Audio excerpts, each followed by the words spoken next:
నమస్కారం city news కి స్వాగతం. అంతర్జాతీయ యోగా దినోత్సవ వేడుకల్లో భాగంగా ఉండవల్లి గృహాల వద్ద యోగా కార్యక్రమాన్ని నిర్వహించారు. యోగా జీవితంలో భాగం కావాలని జిల్లా కలెక్టర్ సీఎం సాయికాంత్ వర్మ పిలుపునిచ్చారు. యోగాలో జిల్లా కలెక్టర్ సీఎం సాయికాంత్ వర్మతో పాటు జాయింట్ కలెక్టర్ అశుతోష్ శ్రీవాస్తవ, ఇతర జిల్లా అధికారులు పాల్గొన్నారు.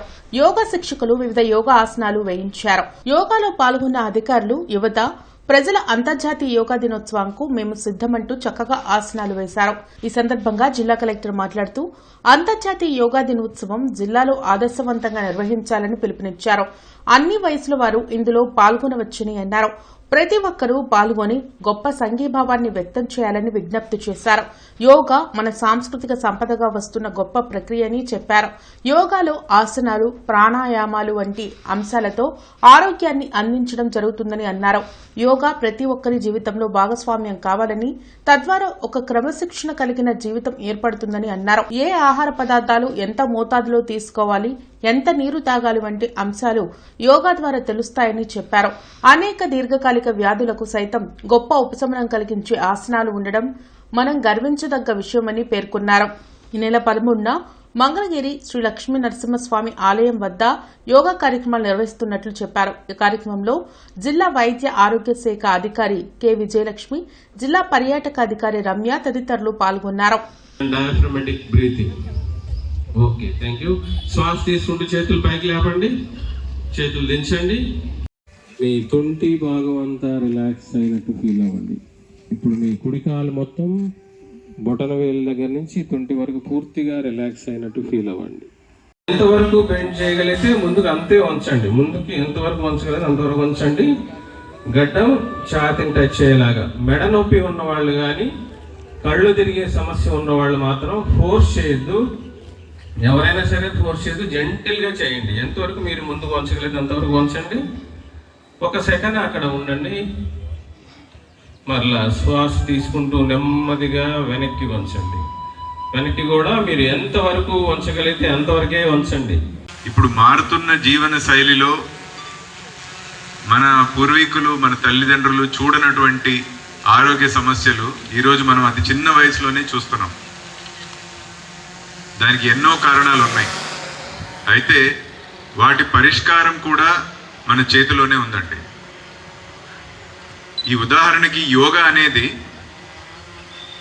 మన దేశంలో నుంచి పుట్టి ఈరోజు ప్రపంచం అందరూ కూడా దీన్ని మెచ్చుకొని ఫాలో అయ్యే స్థితికి ఎదిగినటువంటి ఒక very very balanced and very powerful and impactful exercise regiment. ఇది మనము మన పూర్వీకులు మన దేశం నుంచి మనందరికీ కూడా ఇచ్చినటువంటి ఒక గొప్ప గిఫ్ట్. దాన్ని మనం సరిగ్గా వాడుకున్నట్లయితే మన ఆరోగ్యాన్ని మనమే పూర్తి స్థాయిలో ఆరోగ్యంగా పెట్టుకొని, మన వయస్సుని కూడా, అంటే మనకి ఎన్ని సంవత్సరాలు బ్రతుకుతాము అనేది కూడా చూసుకుంటే ఆరోగ్యంగా బతకడం ఎంతో ఎంతో ముఖ్యం. సో మన లైఫ్ ఎక్స్పెక్టెన్సీని కూడా పెంచుకునేటువంటి కెపాసిటీ ఉంది మన ఈ యోగాకి. రాజ్యాంగ వ్యవస్థలపై జగన్మోహన్ రెడ్డికి గౌరవం లేదని టీడీపీ జిల్లా అధ్యక్షులు పిల్లి మాణిక్యారావు మండిపడ్డారు. టీడీపీ జిల్లా కార్యాలయంలో అధ్యక్షులు పిల్లి మాణిక్యారావు జన్మదిన వేడుకల్లో శుభాకాంక్షలు తెలిపిన వారందరికీ ఆయన ధన్యవాదాలు తెలిపారు. ఈ సందర్భంగా ఆయన మాట్లాడుతూ గత పాలకులు చేసిన గాయాలను మాన్పుకుంటూ చంద్రబాబు నాయుడు రాష్ట్రాన్ని అభివృద్ది దిశగా నడిపిస్తున్నారని అన్నారు. పారదర్శకంగా జరిగిన డీఎస్సీపై జగన్ బృందం విషం చిమ్మే ప్రయత్నం చేస్తున్నారని మండిపడ్డారు. వైసీపీ నేతల కల్లబల్లి మాటలు వినే పరిస్థితిలో ప్రజలు లేరని అన్నారు. 5 సంవత్సరాల పాటు డిఎస్సి ఒక టీచర్ ఉద్యోగం కూడా లేకపోతే తెలుగుదేశం అధికారంలోకి రావడంతో దాదాపు 16,500 ఉద్యోగాలు ఇచ్చి అనేకమైనటువంటి పోలీసు ఉద్యోగాలు ఇస్తే కాదు జగన్మోహన్ రెడ్డి ఒక్క డిఎస్సి కూడా ఇవ్వలేదు, ఒక్క డిఎస్సి ఇవ్వనటువంటి సైకోగాడే గొప్పని ఇవ్వడం చెబుతాడా? వాళ్ళు చెప్పుకోవటం తప్ప ప్రజలెవరు కూడా వాళ్ళ మాటల్ని హర్షించేటువంటి పరిస్థితి లేదు. రాజ్యాంగపరంగా వాళ్ళ మాటలు పనికిరానివి, ప్రజలు చెవుల్లోకి ఎక్కడానికి వాళ్ళ మాటలు వినరానివి, వాళ్ళు చేసే చేష్టలు ఎవరు కూడా చూడరానివి. కాబట్టి జగన్మోహన్ రెడ్డి అనేటువంటి వాడు జనరల్గా నేను చాలాసార్లు చెప్పా, మానవులు ఎవరైనా మంచోళ్ళు చెడోళ్ళు, చదువు ఉన్నోళ్ళు చదువు లేనోళ్ళు, పామరులు, రైతులు, కర్షకులు, కార్మికులు ఎవడైనా అమ్మకి అబ్బకి పుడతాడు. నగర అభివృద్ధి పేరుతో వేస్తున్న రోడ్లు, డ్రైన్ల వలన అరండల్పేట వ్యాపారులు ఎన్నో ఇబ్బందులు ఎదుర్కొంటున్నారు. గుంటూరు నగర అభివృద్ధికి కూటమి ప్రభుత్వం కంకణం కట్టుకుని పనిచేస్తుంది. దానిలో భాగంగా అరండల్పేటలో పలు సీసీ రోడ్లు, డ్రైన్లు నిర్మాణం చేపట్టారు. గత నెల రోజులుగా రోడ్ల నిర్మాణం వలన వ్యాపారస్తులు, వాహనదారులు పలు ఇబ్బందులు ఎదుర్కొంటున్నారు. అంతేకాకుండా రోడ్డు సైడును ఉన్న రాళ్లు తగిలి ఎంతో మందికి గాయాలవుతున్నాయని, త్వరితగతిన రోడ్ల నిర్మాణాలను పూర్తి చేయాలని స్థానికులు కోరుతున్నారు. అతి త్వరగా ఈ సైట్స్ ఉన్న ఈ గుంతలను పూడ్చే కార్యక్రమాన్ని త్వరగా పూర్తి చేయాలి.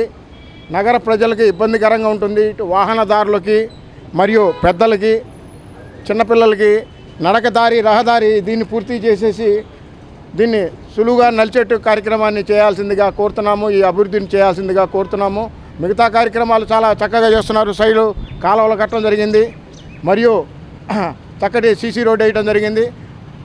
కానీ ఈ పక్కనున్న ఈ గుంతల్ని వీటిని పూర్తి చేయాల్సిందిగా నగర అభివృద్ధి సంస్థ వారిని కోరుతున్నాను, అధికారులను కోరుతున్నాము. అమ్మ పేరుతో మొక్క నాటే కార్యక్రమంలో బీజేపీ ముఖ్య అధికార ప్రతినిధి వల్లూరి జయప్రకాష్ నారాయణ, రాష్ట్ర అధికార ప్రతినిధి దర్శనపు శ్రీనివాస్, జిల్లా అధ్యక్షులు తిరుపతిరావు పాల్గొన్నారు.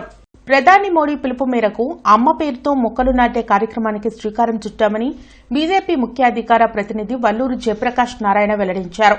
అరండల్పేటలోని రంగనాయక స్వామివారి ఆలయ ప్రాంగణంలో బీజేపీ నాయకులు జిల్లెళ్లమూడి అమ్మవారి పేరుతో మొక్కలు నాటారు. ఈ సందర్భంగా వారు మాట్లాడుతూ, తన వద్దకు వచ్చిన ప్రతి ఒక్కరి ఆకలి తీర్చే విశ్వమాత జిల్లెళ్లమూడి అమ్మవారి పేరుతో మొక్కలు నాటడం సంతోషంగా ఉందన్నారు. వాతావరణంలో ఉన్న కాలుష్యాన్ని తగ్గించి పర్యావరణాన్ని కాపాడాలంటే మొక్కలు నాటడం అవసరమన్నారు. ఈ కార్యక్రమంలో బజరంగ రామకృష్ణ, గంగాధర్, ఇతర ముఖ్య నాయకులు పాల్గొన్నారు. అటువంటిది జిల్లెలమూడి అమ్మ ఈ దేశంలో ఉన్నటువంటి ప్రజలందరినీ కూడా, తన భక్తులు మాత్రమే కాదు, ప్రతి ఒక్క వ్యక్తి కూడా తన బిడ్డగా భావిస్తూ ఇంటికి వచ్చినటువంటి ప్రతి ఒక్క వ్యక్తికి కూడా అన్నం పెట్టేటటువంటి మాతృమూర్తి జిల్లెలమూడి అమ్మవారు. అటువంటి అమ్మవారు ఎన్నో సేవా కార్యక్రమాలను కూడా చేపట్టడం జరిగింది. 1920ల కాలంలో వారి బాపట్ల ప్రాంతంలో పుట్టినప్పటికీ కూడా విశ్వవ్యాప్తంగా కూడా వారి యొక్క మహిమలు, వారి యొక్క ఆలోచనలు, వారి యొక్క సేవా భావాన్ని కూడా వ్యాప్తింపజేయడం ద్వారా వారు మనందరికీ కూడా తల్లిగా నిలిచినటువంటి పరిస్థితి మనందరికీ కూడా తెలిసినటువంటి సందర్భం. రేపు 10వ తారీఖు మన ప్రియతమ ప్రధానమంత్రి నరేంద్ర మోడీ గారు 12 సంవత్సరాలైన సందర్భంగా పెద్ద ఎత్తున మన గుంటూరు జిల్లాలో అనేక కార్యక్రమాలను నిర్వహిస్తున్నాం. అలాగే జూన్ 21 యోగా డే సందర్భంగా జిల్లాలో అనేక కార్యక్రమాలు చేస్తున్నాం. అలాగే జిల్లా హెడ్ క్వార్టర్లో ఒక పెద్ద ఎత్తున యోగా కార్యక్రమాన్ని, అలాగే అన్ని మండల హెడ్ క్వార్టర్లో కూడా ఈ యొక్క యోగా కార్యక్రమాలని చేయాలని చెప్పి మా రాష్ట్ర అధ్యక్షులు పివిఎన్ మాధవ్ గారి ఆదేశాల మేరకు మేము ఈ యొక్క కార్యక్రమాలన్నింటిని కూడా సక్సెస్ చేస్తున్నాం. తెనాలిలో నన్నపనేని బుచ్చయ్య, నన్నపనేని సుశీల జ్ఞాపకార్థం Basavatarakam Indo American cancer hospital సౌజన్యంతో నిర్వహించిన ఉచిత క్యాన్సర్ వైద్య శిబిరాన్ని ఆంధ్రప్రదేశ్ మహిళా కమిషన్ చైర్పర్సన్ రాయపాటి శైలజ, మాజీ చైర్పర్సన్ నన్నపనేని రాజకుమారి ప్రారంభించారు. క్యాన్సర్ను ముందస్తుగా గుర్తిస్తే ప్రాణాలను కాపాడవచ్చని, ప్రజలు ఆరోగ్య పరీక్షలను నిర్లక్ష్యం చేయవద్దని ఆంధ్రప్రదేశ్ మహిళా commission chairperson doctor Rayapati Shailaja అన్నారు. ఈ సందర్భంగా వారు మాట్లాడుతూ, క్యాన్సర్పై అవగాహనతో పాటు ముందస్తు పరీక్షలు చేయించుకోవడం ఎంతో ముఖ్యమని తెలిపారు. ప్రజలు భయపడకుండా శిబిరాన్ని సద్వినియోగం చేసుకోవాలని కోరారు. సో ఇంత మంచి ప్రోగ్రామ్, ఎందుకంటే క్యాన్సర్ అంటే చాలా మంది భయం అండి. రెగ్యులర్ గా అన్ని టెస్టులు చేయించుకుంటాం తప్పితే క్యాన్సర్ స్క్రీనింగ్ అనేది చేయించుకోము, ఎందుకంటే అదో భయం. టెస్ట్కి వెళ్తే ఏమవుతుంది, ఏం బయటపడుతుంది అనే ఒక భయంతో చాలా మంది కూడా టెస్టులు చేయించుకోరు. సో ఎలాగైతే ప్రభుత్వం ఆరోగ్యం ఇదంతా కూడా మన డోర్ స్టెప్కి సంజీవిని స్కీమ్ స్టార్ట్ చేసి 74 టెస్ట్ వరకు డోర్ స్టెప్ దగ్గర చేస్తూ ప్రివెంటివ్ హెల్త్ కేర్ మీద ఎక్కువ గవర్నమెంట్ ఆ విధంగా వర్క్ చేస్తుంది. సో గవర్నమెంట్కి చేదోడు వాదోడు కూడా ఇలాంటి వాళ్ళు, ప్రైవేట్ వాళ్ళు కూడా ఇలాంటి క్యాంప్స్ ఆర్గనైజ్ చేయటం నిజంగా. ప్రజలపై భారాలు మోపే పెట్రోల్, డీజిల్, గ్యాస్ ధరలను వెంటనే తగ్గించాలని డిమాండ్ చేస్తూ వామపక్షాలు రాస్తారోకో నిర్వహించాయి. హిమనీ సెంటర్లో జరిగిన నిరసనలో వామపక్ష నేతలు ముప్పాల నాగేశ్వరరావు, నలీకాంత్, మాల్యాద్రి, అరుణ్, నాగేశ్వరరావు, భావన్ నారాయణ తదితరులు పాల్గొన్నారు. దేశంలో ఇతర రాష్ట్రాలతో పోల్చితే ఏపీలోనూ చమురు ధరలు ఎక్కువగా ఉన్నాయని నేతలు మండిపడ్డారు. ఎన్నికల సమయంలో కామ్గా ఉండి కేంద్రం ఫలితాలు వచ్చినప్పటి నుంచి సామాన్యుడిపై పదే పదే ధరల భారం మోపడం దుర్మార్గమని విమర్శించారు. వెంటనే పెంచిన చమురు ధరలను తగ్గించి సామాన్యుడిపై నిత్యావసరాల భారం పడకుండా చూడాలని డిమాండ్ చేశారు.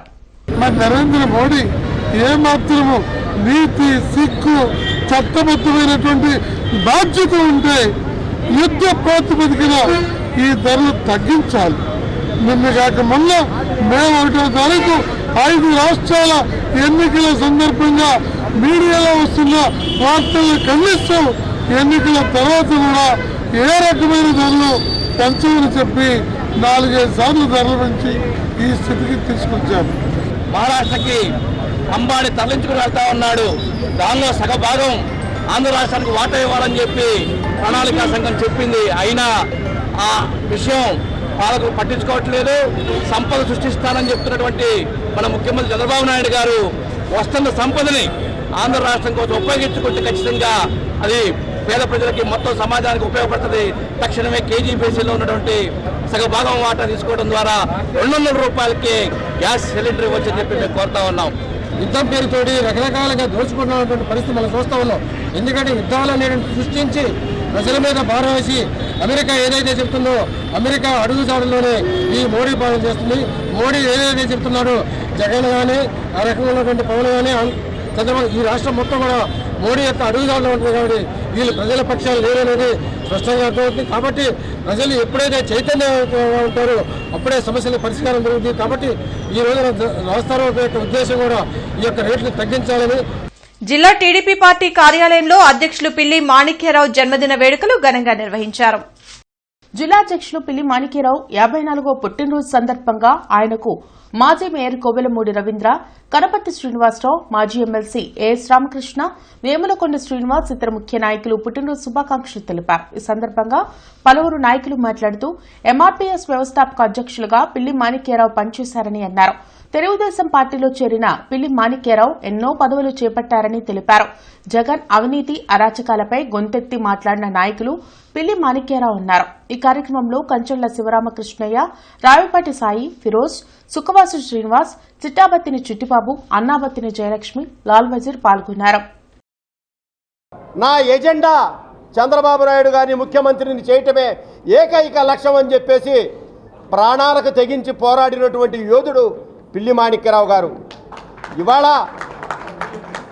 మరి చంద్రబాబు నాయుడు గారు అధికారంలోకి రాగానే మొదటి విడతలోనే అత్యంత ప్రతిష్టాత్మకమైనటువంటి లిడ్ క్యాప్ కార్పొరేషన్కి చైర్మన్గా నియమించటం, మరలా మరి యోధాన యోధులైనటువంటి రాజకీయ కిల్లా లాంటి గుంటూరు జిల్లాకి తెలుగుదేశం పార్టీ అధ్యక్షులుగా ఎంతో పెద్ద గురుతర బాధ్యతని మాణిక్యరావు గారి మీద పెట్టారు అంటే పార్టీ మాణిక్యరావు గారి మీద పెట్టుకున్న ఆశలు, ఆయనకి ఇస్తున్నటువంటి విలువ ఎలాంటిదో మనం అందరం కూడా అర్థం చేసుకోవాలి. బహుశా జగన్మోహన్ రెడ్డి చూస్తే తెలుగుదేశం పార్టీకి ఆ వర్గాల నుంచి, బలహీన వర్గాల నుంచి, ఎస్సీ వర్గం నుంచి ఒక మంచి నాయకుడు దొరికాడు, మనకి ఇటువంటి నాయకుడు లేడే అని చెప్పని కుళ్ళుకునేటట్టుగా ఆయన మాట్లాడాడు. మరి అటువంటి నాయకుడి బర్త్డే కార్యక్రమంలో పాల్గొనటం నాకు నిజంగా చాలా సంతోషం వేస్తుంది. మరొకసారి దేవుడు ఆయనకి మంచి భవిష్యత్తు అంటే దాంట్లో చాలా ఉన్నాయి. ఇందాక నేను చెప్పినవన్నీ ఉన్నాయి. ఇవ్వాలని చెప్పని ఆ విధంగా పనిచేసేదానికి దేవుడు ఆయనకి మంచి సమర్థత, జ్ఞానం, నైపుణ్యం, చాకచక్యత ఇవ్వాలని చెప్పని మనసా వాచ కర్మణ కోరుకుంటూ సమాజ సేవ, మాధవ సేవలపై బృందావన గార్డెన్స్ వెంకటేశ్వర స్వామి దేవాలయ ప్రాంగణంలో అవగాహన కార్యక్రమం జరిగింది. మానవత స్వచ్ఛంద సేవా సంస్థ ఆధ్వర్యంలో నిర్వహించిన కార్యక్రమంలో రామచంద్రారెడ్డి, రమేష్ తదితరులు పాల్గొన్నారు. జీవాత్మకు పరమాత్మకు మధ్య భేదమే లేదని వక్తలు తెలిపారు. తప్పు చేస్తున్నామని ఆత్మ చెబుతున్నా అహంకార ధోరణితో పట్టించుకోకపోవడం వల్లే సమస్యలు ఎదురవుతున్నాయని అన్నారు. భగవంతుడు మానవులకు ఎటువంటి మనస్సును ఇచ్చినాడంటే పదే పదే మనం ఏదైతే అనుకుంటామో ఆ విధంగా తయారైపోతాం. నాకేమీ లేదు అనుకునేవాడు ఏమీ లేనివాడుగా అయిపోతాడు. నాకున్నాడు భగవంతుడు, కష్టాల్లో కన్నీళ్ళు ఆదుకుంటాడు అనుకున్నానికి ఆదుకుంటాడు. అది మన విశ్వాసమే మనల్ని ముందుకు పోయేటట్టు చేస్తుంది. కాబట్టి 4 మహావాక్యాల్లో భగవంతునికి ఆత్మకు భేదము లేదు అన్నాడు. ఎట్లా చెప్పినాడంటే వాటికి 2 వాటికి మీనింగ్ చెప్తా, దాన్ని బట్టి మీరు అర్థం చేసుకుందాం. ఆత్మ ఎంత ఉంటుందంటే చాలా సూక్ష్మాతి సూక్ష్మం, కంటికి కనిపించదు, భౌతిక నేత్రాల ద్వారా దర్శించలేము, వాక్కు ద్వారా వర్ణించలేము, మనస్సు ద్వారా ఊహించలేము. ఎవరికి వాళ్ళు అనుభవపూర్వకంగా గ్రహించాలి ఆత్మని. ఈ వార్తలు ఇంతటితో సమాప్తం. నమస్కారం.